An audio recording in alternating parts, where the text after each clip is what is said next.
So finally students, आज हमारा direct second year engineering का जो कैप राउंड 1 का अलॉटमेंट है वो रिलीज होगा। एंड फाइनली आज आपको पता चलेगा कि कौन से कॉलेज में कौन सी ब्रांच आपको जो है वो मिली है। साथ ही में इसके लिए कितना वेट आपको करना पड़ेगा वो भी हम देखेंगे, बिकॉज हो सकता है अलॉटमेंट जो है वो थोड़ा लेट रिलीज हो। अलॉटमेंट आने के बाद फिर आपको क्या करना पड़ेगा, बेटरमेंट फ्रीज के ऑप्शंस कब मिलेंगे, अलॉटमेंट लेटर कैसे रहेगा, सब कुछ मैं आपको इस वीडियो में जो है वो बताऊंगा। तो एकदम ध्यान से सुनना, कोई भी कन्फ्यूजन वगैरह आपको जो है वो नहीं होगा।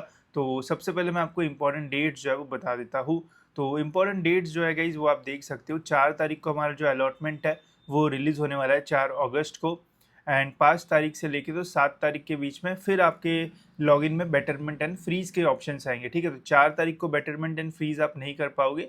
5 तारीख को आपके लॉगिन के अंदर जो ऑप्शन है वो आएंगे। ठीक है, तो थोड़ा वेट आपको जो है वो करना पड़ेगा। एंड अगर आप बेटरमेंट करते हो तो आपको कॉलेज में जाने की ज़रूरत नहीं है। अगर आप फ्रीज़ या ऑटो फ्रीज़ आपका होता है तो ही आपको कॉलेज में जाना पड़ेगा। एंड फिर जो नेक्स्ट राउंड है वो 8 तारीख को जो है वो स्टार्ट होगा, जहाँ पे आप अपने फॉर्म में जो भी चेंजेस आपको करना है वो सब कुछ जो है वो कर पाओगे। ठीक है, अब 4 तारीख बोला तो है, बट एक्चुअल में जो रिज़ल्ट है वो कब आएगा उसके बारे में भी बता देता हूँ मैं आपको। अब देखो, जो रिज़ल्ट है ये जो है वो थोड़ा लेट ही आता है। जैसे अभी तक 2-3 रिज़ल्ट आए हैं, पहले एमबीए और फर्स्ट ईयर इंजीनियरिंग का रिज़ल्ट आया था, तो वो तो ऑलमोस्ट 7:30 बजे ही जो है वो आ गया था। जैसे ही हमने लाइव स्ट्रीम स्टार्ट की थी वैसे ही जो अपडेट है वो आ गया था। साथ में कल एमसीए का रिज़ल्ट लगा, जो कि ऑलमोस्ट 8 से लेके तो 8:30 के बजे के आसपास जो है वो रिलीज़ हुआ था। तो इससे गाइज यही समझ में आता है कि 7:30 से 9 बजे के बीच में आपका जो रिज़ल्ट है वो आ जाएगा, या फिर 7 से 9 बजे के बीच में। एंड आपको पता चल जाएगा कि कौन सा कॉलेज आपको जो है वो अलॉट हुआ है। अब सीईटी से अगर आपसे बहुत ज़्यादा मेहनत कराना चाहेगा तो फिर पहले आपको जो है वो इंस्टीट्यूट वाइज अलॉटमेंट ही जो है वो देखने को मिलेगा, जिसमें हमें जो है वो कॉलेज बाय कॉलेज देखना पड़ता है कि कौन से कॉलेज में हमारा नाम है। या फिर अगर बढ़िया से अपडेट आता है तो जैसे ही आप अपना application ID and date of birth डालोगे तो ईजिली आपको दिख जाएगा कि कौन सा कॉलेज आपको जो है वो मिला है। अब ये सारे जो भी अपडेट्स है ये आपको जो है वो सीईटी के ऑफिशियल वेबसाइट पे ही जो है वो देखने को मिलेंगे। यहाँ पे लेफ्ट हैंड साइड में यहाँ पे इंस्टीट्यूट वाइज अलॉटमेंट ऐसा एक जो ऑप्शन है वो आएगा, जहाँ पे आप देख पाओगे कि कौन सा कॉलेज आपको जो है वो मिला है। जब ये अपडेट आएगा तब मैं आपको जो है वो अपडेट कर दूंगा, या फिर हमारे जो व्हाट्सएप ग्रुप्स है उसमें आपको जो अपडेट है वो दे दूंगा। अभी हम देखते हैं कि हमारा जो अलॉटमेंट लेटर है वो रहता कैसे है, एंड फिर बेटरमेंट एंड फीस के बारे में बात करेंगे। तो कुछ इस टाइप का दोस्तों आपका जो अलॉटमेंट लेटर है वो रहेगा, जिसमें यहाँ पे मेंशन रहेगा कि कौन सी ब्रांच वगैरह आपको जो है वो मिली है। तो डिप्लोमा जिसमें भी आपने किया है वो यहाँ पे मेंशन रहेगा। फिर अलॉटमेंट स्टेटस यहाँ पे रहेगा, कौन सा कॉलेज आपको लगा है वो यहाँ पे ऐसा जो है वो लिख के रहता है, उसमें कौन सी ब्रांच मिली वो यहाँ पे रहेगा। एंड सीट टाइप यहाँ पे आपका जो है वो लिखा रहता है। ठीक है, अब देखो पहले ही मैं बोल रहा हूँ कि सीट टाइप कुछ भी हो सकता है, चाहे आपकी कोई भी कैटेगरी हो, कोई और कैटेगरी का या फिर ओपन का सीट टाइप भी आपको मिल सकता है। तो ऐसे कंडीशन में डरने की कोई भी बात नहीं है। जो भी आपका कैटेगरी है उसी कैटेगरी का फीस आपको जो है वो पे करना पड़ता है। तो ज़्यादा दिमाग मत लगाना, जो भी आपका कैटेगरी है उसी का फीस पे करना पड़ता है। सीट टाइप आपको जो है वो कुछ भी जो है वो लग सकता है। ठीक है, तो इसका ध्यान रखना। बाकी अगर फर्स्ट प्रेफरेंस का कॉलेज लगेगा तो ऑटो फीस हो जाएगा, उसी कॉलेज में एडमिशन लेना पड़ेगा। Other than first preference college होगा तो आपको फिर लॉगिन में ऑप्शन आएंगे कि आपको कॉलेज में एडमिशन लेना है तो फ्रीज करो, अगर नेक्स्ट राउंड के लिए जाना है तो बेटरमेंट करो। ऐसे ऑप्शंस आपको जो है वो 5 तारीख को अपने जो लॉगिन में है वो देखने को मिल जाएंगे। ठीक है, साथ ही में गाइज अगर आपको एक बढ़िया सा कॉलेज मिलता है तो मैं तो सजेस्ट करूंगा, अगर आपके पास लैपटॉप वगैरह नहीं है तो एक बढ़िया सा लैपटॉप वगैरह भी जो है वो अपने लिए ख़रीद लेना। बिकॉज लैपटॉप का काफ़ी काम आता है इंजीनियरिंग में। काफ़ी सारे लोग बोलते हैं कि फोर्थ ईयर में लूँगा, जब प्रोजेक्ट रहेगा थर्ड ईयर में लूँगा। तो देखो सेकंड ईयर से ही लैपटॉप का यूज़ करते करते आप जो है वो थोड़े थोड़े प्रोजेक्ट्स वगैरह बनाना शुरू कर देना। बिकॉज काफ़ी कम्पिटिटिव अभी टाइम जो है वो चल रहा है। थर्ड ईयर में भी जाओगे या फिर फोर्थ ईयर में भी जाओगे, स्टिल प्लेसमेंट्स के नामो निशान आपको जो है वो काफ़ी सारी कॉलेजेस में नहीं दिखेंगे। तो ट्राई करना अपने लेवल पे ही कि खुद से इंटर्नशिप्स एंड ऑफ कैंपस जो है वो ट्राई करते रहो। उसके लिए भले ही आपके पास जो फ़ोन वगैरह है वो ना रहे, बट एक लैपटॉप जो है वो रहना चाहिए। तो ट्राई करना एक बढ़िया सा डिसेंट सा लैपटॉप ले लेना, जिसमें i5 प्रोसेसर मिनिमम से मिनिमम रहे, एसएसडी वगैरह रहे तो बढ़िया काम चलेगा। या फिर अगर i7 वगैरह ले सकते हो तो वो भी ले सकते हो, आपकी इच्छा है। बट लैपटॉप जो है वो रखना अपने पास, काफ़ी हेल्प आपको जो है वो हो सकती है। कुछ बढ़िया लैपटॉप्स के लिंक्स भी मैं आपको जो है वो दे दूंगा, तो ट्राई कर सकते हो, बाकी आपकी इच्छा है, ठीक है। अब बात करते हैं थोड़ा बेटरमेंट एंड फ्रीज़ के ऊपर। तो देखो इसके ऊपर तो मैंने डिटेल वीडियो आपके लिए जो है वो बना दिया था, बट स्टिल अगर आपने मिस कर दिया तो थोड़ा मैं आपको जो है वो बता देता हूँ। तो सपोज़ करते हैं कि आपने कैप राउंड 1 में कॉलेज की जो लिस्ट है वो बनाई। अब उन कॉलेजेस में से सपोज़ करते हैं कि आपको एक कॉलेज जो है वो अलॉट हुआ। अगर वो फर्स्ट प्रेफरेंस का कॉलेज रहेगा तो वो ऑटो फ्रीज़ हो जाएगा, आपको उसी कॉलेज में एडमिशन लेना पड़ेगा, आप नेक्स्ट राउंड में जो है वो नहीं जा पाओगे, ठीक है। तो ऑटो फ्रीज़ वाले तो यहाँ पे ही ख़त्म हो गए। दूसरा बच्चा ऐसा होगा कि फर्स्ट सपोज़ आपने कॉलेज की लिस्ट अपलोड की, उसमें से आपको 10वें नंबर का कॉलेज लगा, ठीक है।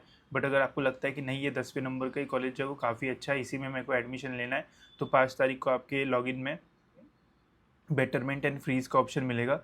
तो अगर आपको उसी कॉलेज में एडमिशन लेना है तो आप फ्रीज़ वाले बटन पे क्लिक करोगे एंड अपना सीट एक्सेप्टेंस फ़ीस 1000 रुपीज़ पे करोगे एंड सेल्फ फ्रीज़ मतलब खुद से फ्रीज़ करके उस कॉलेज में जाके अपना एडमिशन ले लोगे। आप भी जो है सेकेंड या फिर थर्ड राउंड के लिए जो है वो फिर एलिजिबल नहीं रहोगे, बिकॉज आपने फ्रीज़ कर लिया। तो एक बार फ्रीज़ कर लो तो फिर आप जो है वो नेक्स्ट राउंड में जो है वो नहीं जा सकते हो, ठीक है। कुछ बच्चे ऐसे भी रहेंगे जिन्होंने सपोज करते कि 20 नंबर का उनको कॉलेजेस लगा, उनको लगता है कि नहीं सेकेंड राउंड में और ट्राई करना चाहिए, देखते हैं कि और कौन सा बेटर कॉलेज लगता है।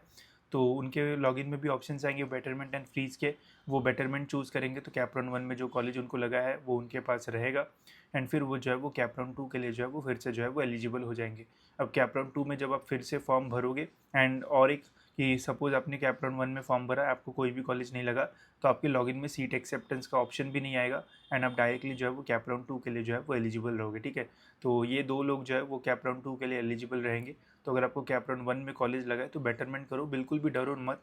काफ़ी सारे कॉलेजेस फ़ोन करके डराते हैं कि आपको कॉलेज अभी लगा है, अगर आप बेटरमेंट भी करोगे तब भी आपके हाथ से कॉलेज चला जाएगा। ऐसा कुछ भी नहीं होता है, बस कॉलेजेस का डराने का काम होता है ताकि उनका जल्दी से एडमिशन फिल हो जाए एंड वो अपनी बैचेस जो है वो स्टार्ट कर दे। तो इसका ध्यान रखना, ठीक है। जब कैप राउंड 1 में आपको कॉलेज लगेगा, बस ध्यान रखना कि जब आप सेकेंड राउंड में अपनी लिस्ट अपलोड करोगे तो जो कॉलेज आपको मिला है उससे बेटर कॉलेजेस ही जो है वो कैप राउंड 2 में जो है वो डालना, उससे नीचे वाले कॉलेजेस जो है वो मत डालना, नहीं तो फिर आपका बेटरमेंट की जगह डिक्रीमेंट भी जो है वो हो सकता है। तो इसका जो है वो ध्यान रखना, जो कॉलेज आपको कैप राउंड 1 में लगा है उससे बेटर कॉलेजेस ही जो है वो डालना, बिकॉज जो कॉलेज हमें कैप राउंड 1 में लगता है उसका ऑटोमेटिकली जो प्रेफरेंस है वो लास्ट नंबर पे आता है। जब आप कैप राउंड 2 का फॉर्म भरोगे तो उस टाइम जो कॉलेज आपको कैप राउंड 1 में लगा है उसको आप सिलेक्ट करने का ऑप्शन नहीं आता है, उसका प्रेफरेंस आप चेंज नहीं कर सकते हो। जो भी कॉलेजेस आप डालोगे, सपोज आप कैप राउंड 2 में 20 कॉलेजेस डालोगे तो ऑटोमेटिकली 21 नंबर पे उस कॉलेज में जो भी ब्रांच आपको मिली है उसका ऑप्शन यहाँ पे डायरेक्टली जो है वो शो होता है। तो उसका मतलब ये होता है कि अगर आपको कैप राउंड 2 में कोई और बेटर कॉलेज नहीं मिलता है तो जो कैप राउंड 1 में मिला था वही आपको कैप राउंड 2 में भी जो है वो मिल जाएगा। तो इसलिए हमेशा सेफ ही होता है बेटरमेंट का ऑप्शन। अगर आपको बेटर कॉलेज नहीं मिलता है तो वही कॉलेज आपको कैप 2 में भी जो है वो मिलेगा।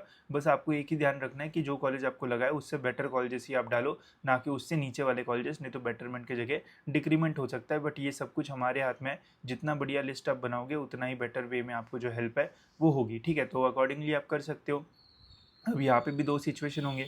सपोज़ अगर आप बेटरमेंट करते हो तो हो सकता है कैप राउंड 2 का जब रिजल्ट लगे तो आपको बेटर कॉलेज लग जाए। सपोज़ अगर आपको कैप राउंड 1 में DY पाटिल कॉलेज लगता है और कैप राउंड 2 में अगर आपको PCCOE लगता है, तो ऐसे कंडीशन में जो PCCOE है ये कैप राउंड 2 में आपको मिल जाएगा एंड कैप राउंड 1 का DY पाटिल कॉलेज आपके हाथ से जो है वो चला जाएगा।